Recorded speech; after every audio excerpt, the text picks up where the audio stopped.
எல்லோரும் நல்லவரே. வாய்ப்பு கிடைக்காத வரை. எல்லோரும் தீயவரே.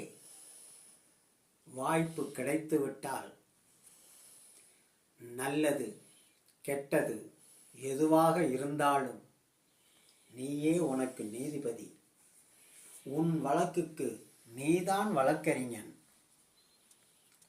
நீயே குற்றவாளி, நீயே நிரபராதி. எல்லாவற்றுக்கும் அடுத்தவரை, மற்றவரை, எதிரில் இருப்பவரை குற்றம் சொல்லாதே. எல்லாவற்றுக்கும் பொறுப்பு நீயே. உன் மனமே சாட்சி. உன் வழக்குக்கு வழக்காடும் வழக்கறிஞர் நீதான். அதை கேட்டு நல்ல முறையில் தீர்ப்பை அளிப்பவரும் நீதிபதியும் நீதான். வாய்ப்பு தானாக தேடி வராது, நீயாக தேடி போக வேண்டும். நல்வாய்ப்பு தானாக தேடி வருது என்றால் அந்த வாய்ப்பு உனக்கு கெடுதலை உண்டு பண்ணும். நல்லது கெட்டது இதெல்லாம் தெரிந்து புரிந்து அறிந்து நடந்து கொண்டால் நன்றாக இருப்பாய்.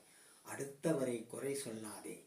ஆட்காட்டி விரல் நீட்டி ஒருவனை நீ குற்றம் சொல்லும் பொழுது மற்ற 3 விரல்களும் உன்னை குற்றவாளி என்கிறது. அதை புரிந்து கொள்.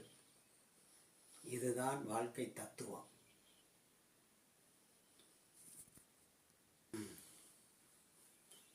நன்றி, வணக்கம். வாழ்க வளமுடன்.